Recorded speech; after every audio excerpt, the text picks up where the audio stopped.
Hello friends, and welcome to another tutorial. I know a lot of people have been waiting on this one.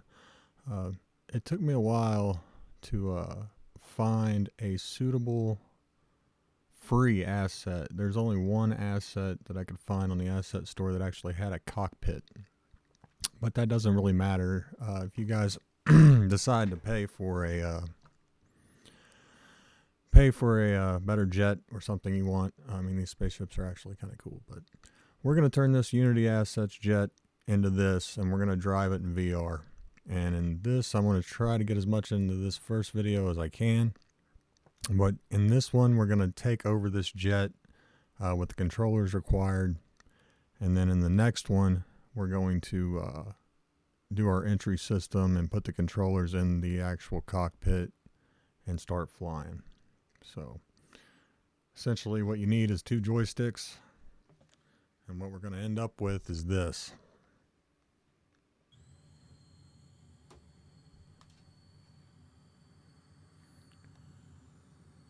A jet that you can control and fly.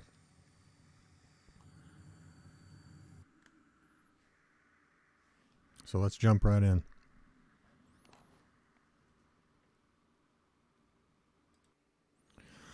Okay, I'm working with a new resolution. I know it got brought up that my resolution was kind of high in my other videos, so hopefully this is better. Okay, so I'm in the XR demo scene. I'm using VRIF Interaction Framework, and the first thing you're going to need is the Unity Standard Assets. So let's go to Windows, Package Manager. We're going to look for Standard. Oops.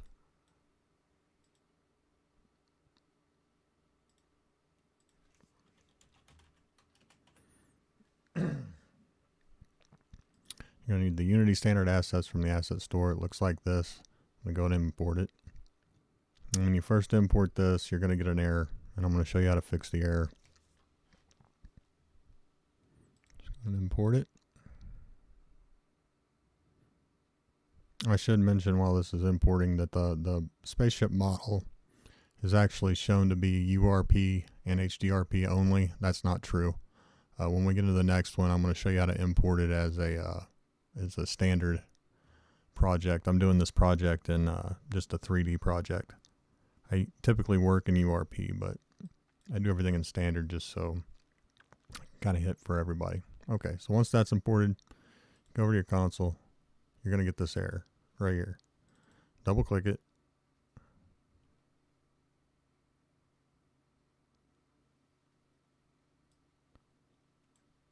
Bring up Visual Studio, and you can see you've got this GUI text.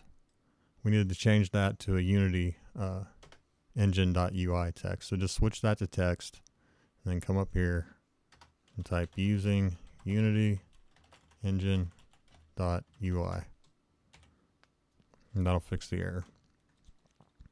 I don't know why they haven't fixed that yet. That standard assets is actually pretty old. But anyway.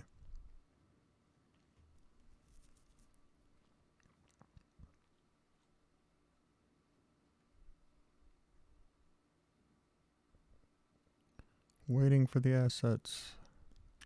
Okay, so now we're cleared. Alright, so now go into your project, go over to Assets, go into your BNG framework. Let's grab, go into your prefabs. Work with this new resolution. It's kind of weird, so bear with me here. Let's see. Desk. So we got something to work on. Okay. And then you're going to need joysticks. You want the joystick vehicle. You need two of them, so just grab one of them, pull it up on the desk. These are set kind of weird on the rotation, but on your rotation X, just -90, and that'll pull it up straight. We're going to recall this. We're going to rename this to, we'll say jet engine power, jet engine power joystick. Let's name it so you know what it is, because there's going to be two of them. And then we'll just duplicate it, drag it up, pull it over, And we'll call this one jet steer joystick. Okay.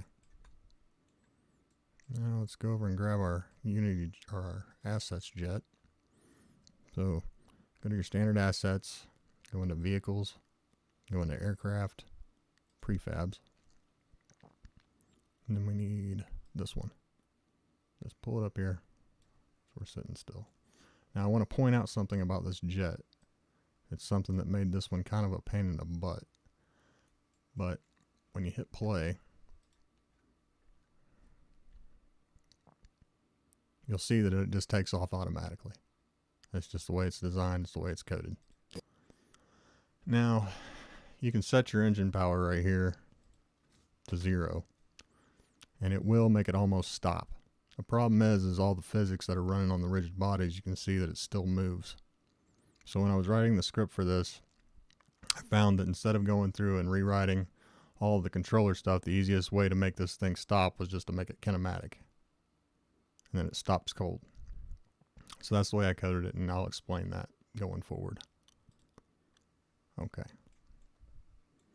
So, if you look at your controller, you have an airplane controller, or your aircraft, you have an airplane controller, you have a user control. And we're going to manipulate both of these slightly. So let's just go ahead and open up our airplane controller. Edit script.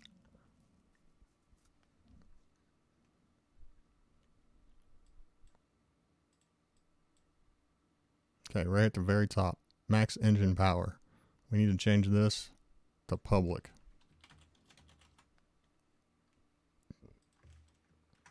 That's all we have to do in here. We can close that. Close that.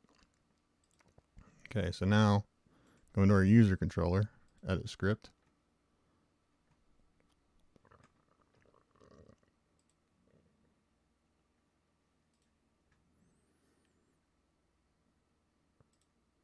Okay, we need 3 floats in here.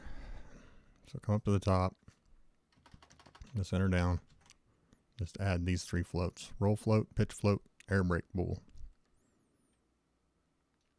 Now if you come down to the middle, you'll see we have our inputs that would normally come from our keyboard or our controllers. We're going to change these. So roll float,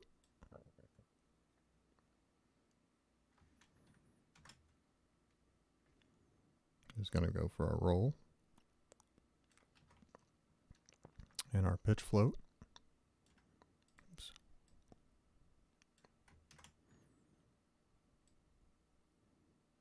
It's going to be for our pitch, and our air brakes bool is going to equal our air brakes.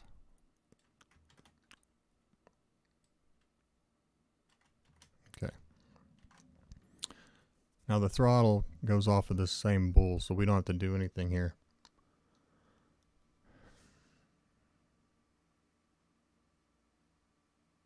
And that's all we need in here. Go ahead and save that up. And we can close that down. Okay, so now we need to create our own controller script. So create a C# script. We're going to call this my jet controller. Go ahead and open it up.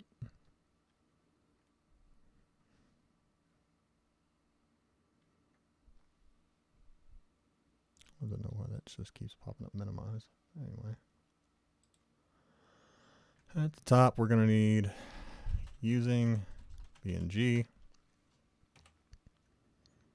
And then if you look right here on this controller, we have to be able to control this controller. In order to do that, we need this namespace.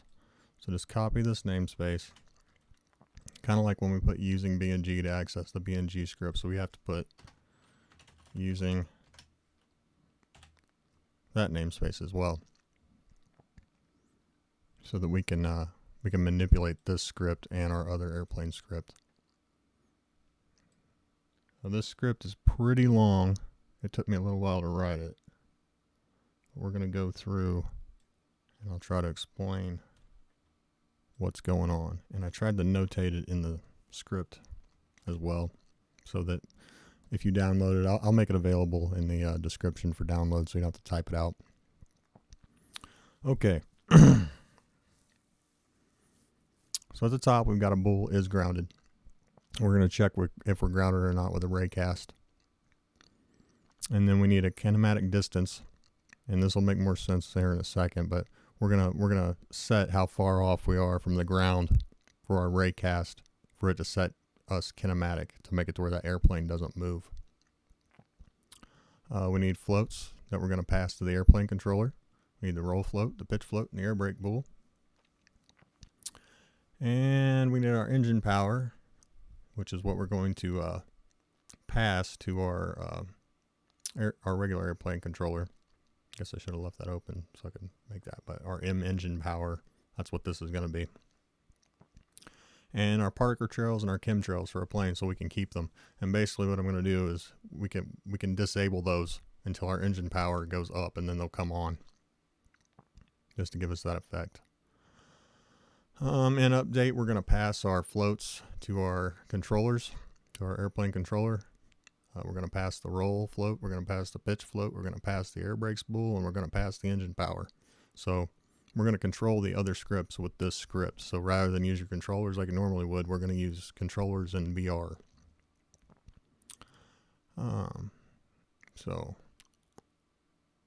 Okay, so let me back up to this part. Let's come down here to fixed update. So what we're going to do is we're going to send a Raycast to check how far we are from the ground. And we're going to set a bool on that Raycast. So if we hit something, it's going to set the bool to true. And for the Raycast, we're just doing a physics Raycast. It starts from the position of the plane. We're going to shoot it downward. And did we hit something? Yes, so that we can get a distance to what we hit. So right here, if we were below our set distance, and our Raycast down is true, and it's going to set is grounded to true. So we're going to set a distance above ground that we want this to be true. So if both of these statements are true, is grounded is going to be true. This might get kind of confusing real quick, so hopefully I'm explaining it okay. So if our Raycast down is false, and the reason it's like this is if you're flying over nothing. If you're flying over nothing, it needs to know. So it sets it to false. Or if it shoots the Raycast down and it hits something, the ground, and your hit distance, so we're getting hit, which we're storing here, whatever we hit, our distance to it is greater than a distance that we set in a float. So we're going to tell it if we want it to be kinematic or not, depending on how far above the ground we are. And the reason that is if we're coming in for a landing and our engine power up here in our other part that I'm about to explain is 0, we need to know that we're on the ground. Hopefully that makes sense. Okay, so moving on with that, if we come back up here and update, if is grounded is true, which we're setting down here,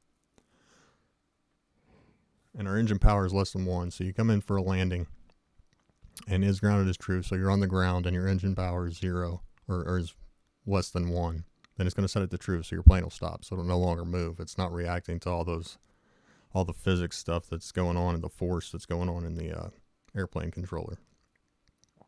And the reason it's like that is you don't want to be midair and shut the power off, pull your engine power down and have the plane just stop midair and do nothing. You would just be sitting in the middle of air, you'd want it to fall.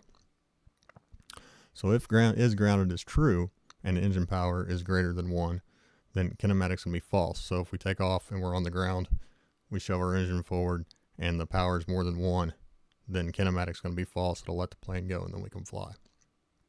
Else, any other reason, kinematics is going to be false. So if we're up in the air, you shut the power off, you'll just start falling.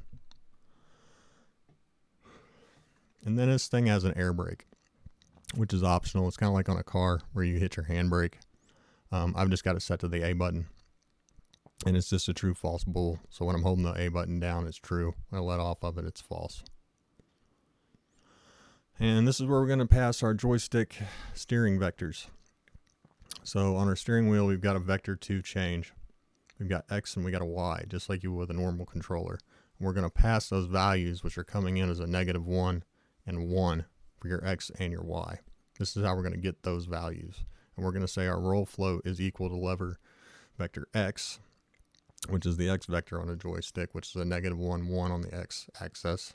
And then we're going to pass a pitch float, which is our pitch of our plane, on our vector to y, which is the same values, -1 and 1.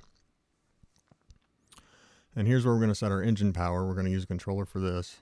So we're going to use the vector y only on this controller. So if the vector y is equal to 0, so is greater than or equal to 0, so it's +1. Well, back up. This takes some math, so this is slightly confusing. So let me start with the negative value, which is in this else if statement. So basically, the engine power is expecting a number from 0 to whatever, but your controller is putting out a -1 to 0 and then a 0 to 1. Well, in order to use that controller as a power lever to control the power output, you have to make everything a positive number. So to do that, we're going to say 1 plus lever vector y times our engine power divider. So if your joystick is pulled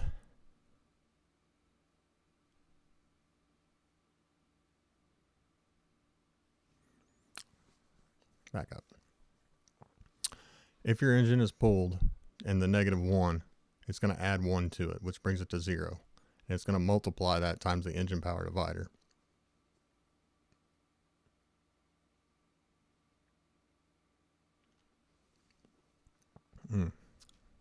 Sorry about that. Anyway, so if you think about it, if you've got -0.99, right? And you're going to multiply that and it's going to turn into a positive number. So that becomes 0.1, 0.2, and so on. So 1 plus -1 is 0, plus our engine power times our engine power divider. So that's going to give us our positive starting at a -1. It's going to turn them all into positive numbers until we get to our engine power divider up here, which we're storing in a public float so that we can change it. So right now I've got the divider set to 20.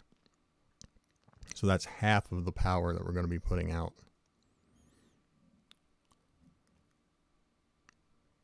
Where was I? Okay. And then up here, we're going to take this number, our engine divider. So this is when we're going +1. So we're going to take our engine power divider, which is our 20, which is what this is going to be equal to. And if we're greater than 0, so once our controller crosses that 0 threshold, it's going to negate this number altogether. So we're going to take 20 and add it to the vector y positive number times our engine divider. And what that does is it gives you a 0 to 40 power. So whatever you set your divider to, so if you set it to 10, then your total power is going to be 20. If you set it to 15, then it's going to be 30. So that's how you use a joystick to go from, you know, the -1 to the +1, but it's all a positive number. Slightly confusing, I know. This if lever vector dot y is less than -0.95, then engine power is 0. Basically, this is just a dead zone. So when you pull your power all the way back, it shuts off. If you don't have this, sometimes it'll go off, sometimes it won't. So it's just a dead zone. So once you cross that threshold of your engine power being less than 1, so if you've got a total of 40, once you pull it back and it's less than 1, it's going to automatically say it's 0. Okay, this is where we're going to turn our particle trails off and on. So if the engine power is greater than 0.2, it's going to turn on the particle trails and it's going to turn on the chemtrails. If the engine power is less than 0.2, it's going to turn them off. So that way we don't have, you know, chemtrails and stuff when we've got no engine power going on. Hopefully I explained that well enough. It's notated.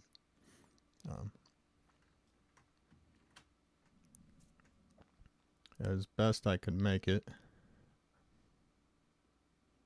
Okay, so now let's go to our controllers and go to our set power joystick.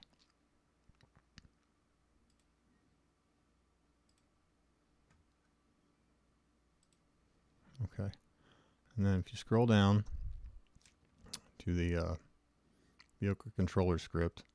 Come down to your hinge X. And we want that to be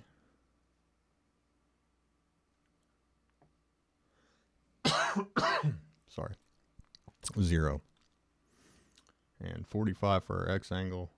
And then we want these to be 0 and 0. So on our X, we're going to go from 0 to 45. That's the X angle of the joystick. It's kind of backwards because I said I'm using Y in the script, but I think these are backwards in this script, and that's why. And see our return to center. We don't want this one to return to center. We want it to be 0. So when you push it forward, you want it to stay there. And then on our vector change, not vector change, but yeah, on our vector change, add 1. Well, before I get that far, take your jet controller and put it on your aircraft.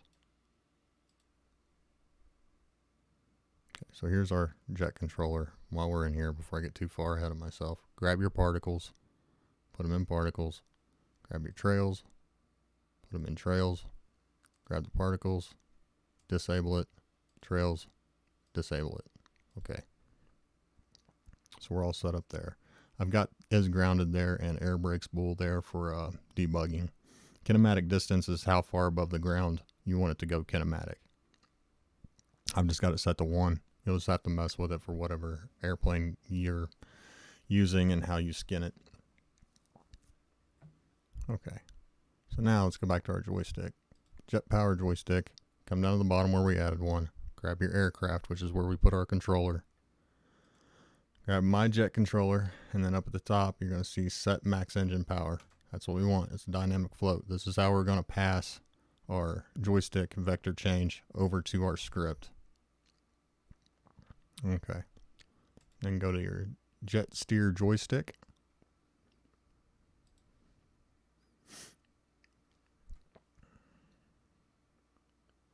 Okay. And for our hinge X, we want this to be -10. And you can play with this. This is just how far it'll push forward and backwards and left and right. How far the joystick will go to give you that -1 + 1 value. So depending on your joystick setup, you can change this for whatever's comfortable for you. And depending on your model and how far you need it to go. Okay, so add 2 vector changes. And again, we need our aircraft because that's where we put our controller script. And then on this one, go to my jet controller, and we need steer X. And then on this one, go to my jet controller, we need steer Y. Okay. Well, let's jump into VR and see how much stuff I missed in all that.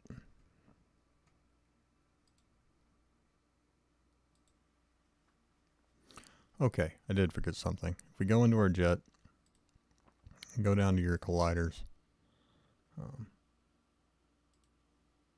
We need to bring them down a little bit. They're misaligned and it messes with the Raycast.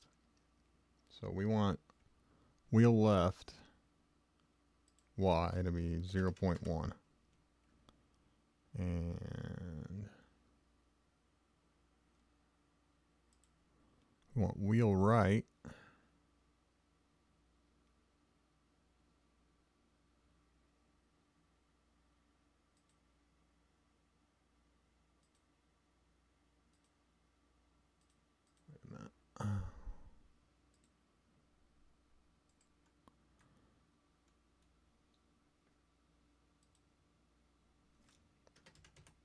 we need wheel left to be 0.2, sorry.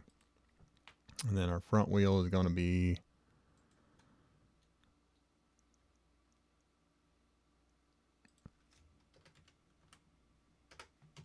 0.2. And then our wheel right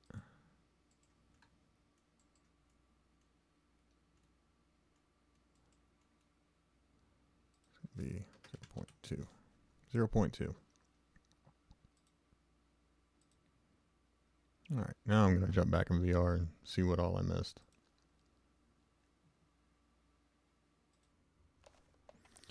Alright, here we are in VR, and I'll show you. If you take your joystick, you can see we have control of the flaps.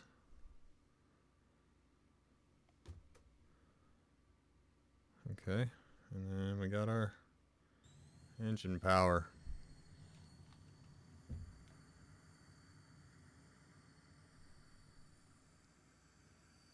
There she goes. Pull it back, she just goes into a dive because she's got no power. Which she's out of sight now.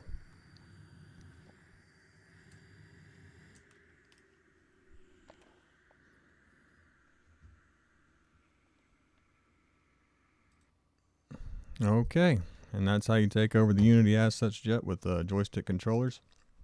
In the following tutorial to follow up to this, we'll skin the jet. We'll do a couple of different entry systems. I've got a couple of different choices for you guys set up to where we can use a ladder to get in, or we can teleport in. I might even try to do something with a lerp, which is actually kind of a cool effect, but I haven't tried it yet. So if you enjoyed this one, like, subscribe, and stay tuned for the next tutorial. Hope you found this informative. Thanks for joining.